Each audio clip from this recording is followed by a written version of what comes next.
Hey guys, so in this week's video, we're going to talk about Amazon, Walmart automation, Amazon FBA automation, drop shipping on Amazon. And is this for you? So is getting a service and paying someone to build the business for you and doing a profit share and then paying the service fee, is that for you? Or is building the business yourself and even automating the business yourself with virtual assistants and a little bit of software? Because it's all it really takes to build and automate Amazon business, a Walmart business. You need virtual assistants to do the work for you, like the laborious stuff, and then some inventory software that manages your inventory. This is how 100% of automated e-commerce businesses are run, a mixture of people and software. There's two things that you need to understand if you are going to build the business yourself or have it automated. One is, do you have the necessary skills and the ability and the resources to build the business successfully on your own? So normally in this case, if you're brand new, you're going to want someone to teach you and mentor you and give you the right suppliers, give you the right resources, give you the right training, the guidance, even mentorship, and how to actually do it yourself. And you're also going to need obviously the same amount of working capital to build the business, to fund orders. But you're also going to need that time, especially in the first few months. If you don't plan on hiring any virtual assistants, you have to actually get good at building the business yourself before you can outsource any of the tasks. If you are doing it yourself, then you're going to need the time, at least 1, 2, 3 hours a day, every day, to build the business properly. And that's the one good thing about building the business yourself, is you get 100% of the profits. You also get to reap the rewards of the efforts you put in, and it is a little bit more rewarding when you do it yourself. But if you're the type of person that has a bit of extra money and you want someone to do it for you, you just want to trust in someone who's better than you, someone who's been doing it for a really long time, like investing money into an equity fund and having these professional investors invest your money for you so you don't have to, like getting an automated Amazon store and doing a profit share with someone for them to build the business for you. You're trusting in someone else to do it for you. And there is a lot of honest people in the industry. There's obviously some questionable people in the industry, in all industries, anywhere you go. It's not just e-commerce. It's not just affiliate marketing. It's not just, MLM is probably one of the worst industries for people like that, but not the greatest type of people, not the greatest crowd you want to associate yourself with. But in terms of building the business and having it done for you, the questions you need to ask yourself is, do you have the funds to pay for the service? And are you lacking the time required to build the business yourself? Right? Because a lot of people that come to me and ask me to do the business for them, to build it and then do a profit share, they don't have the time. So they're already full-time career, family, kids, whatever, house and a business, or a couple businesses, or they do real estate plus they have a career, or they already have multiple businesses and they just don't have that time to put in, but they know they can make money on Amazon, or they know they can make money with FBA or Walmart.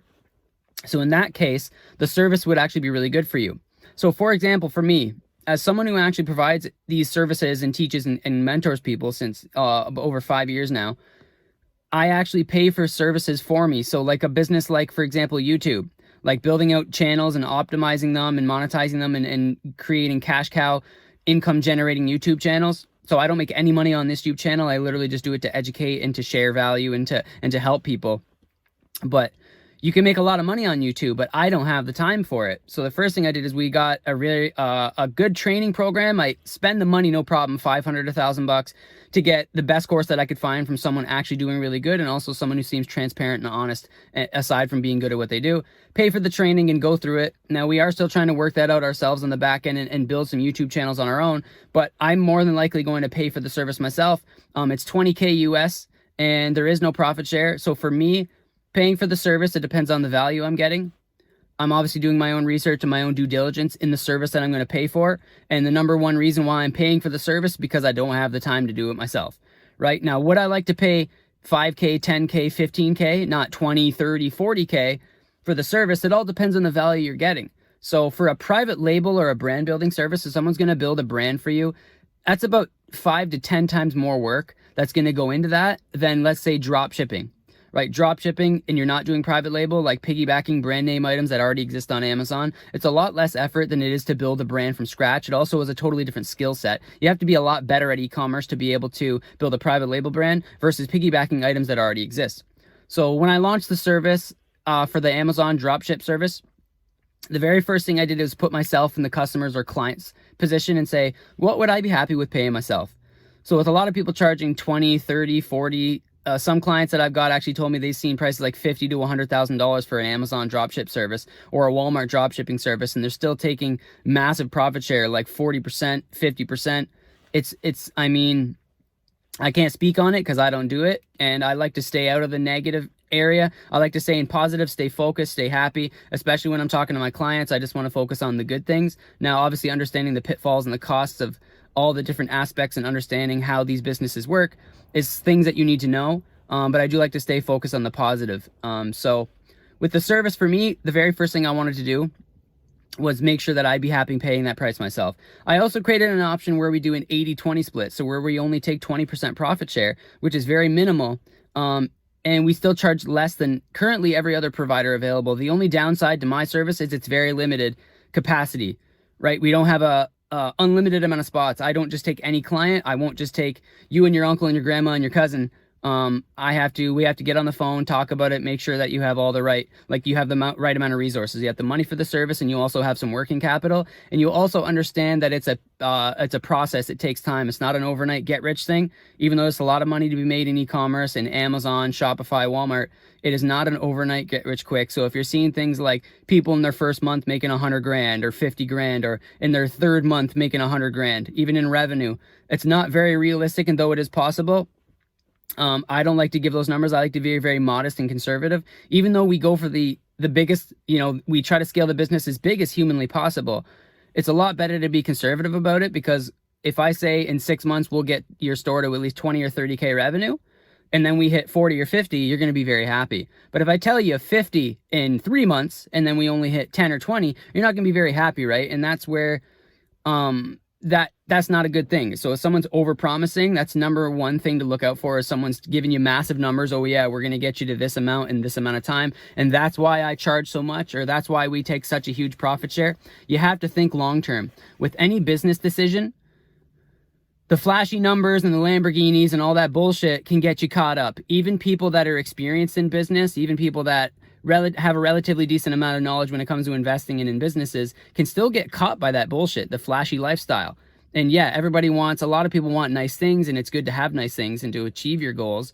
But don't let that get you caught up in paying 2 to 3 times more for a service than you actually should be, or giving up half your store, like 40 or 50% of your store's profits, because 1 year from now, 2 years from now, which is actually the goal, not 3 months, not 6 months. When you're investing in a business, the goal is not overnight. And to me, 2-3 months from now, it's fucking overnight, right? You don't want to get in and make as much money in the first 2 to 3 months. And if you do it yourself. Paying someone else to make you as much money in 2 to 3 months as possible, that's not a business, right? You're not to get in and make as much money as you can in a couple months. That's a get in, get out. You don't really care what you're doing. You just want to make as much money as possible in as short a time as possible. If you want to do that, take control of the business yourself, right? If you want to invest in the stock market and take some higher risk, do some higher risk investing in cryptos and stocks, the OTC market, whatever, do that yourself. If you want to build a business for the long term that's sustainable, where you're going to give up, not half of your profits or 40% of your profits, and you can pay an actual modest fee, a fee that actually makes sense for the service, and you think about it long term, because like 1 year from now, 2 years from now, 3 years from now, plus, when you're giving up 40% of your store's profits, right? You make 10K a month in profit. You're not making 10, you're making 6 if you're giving up 40, right? If you're giving up 50, you're only making half that.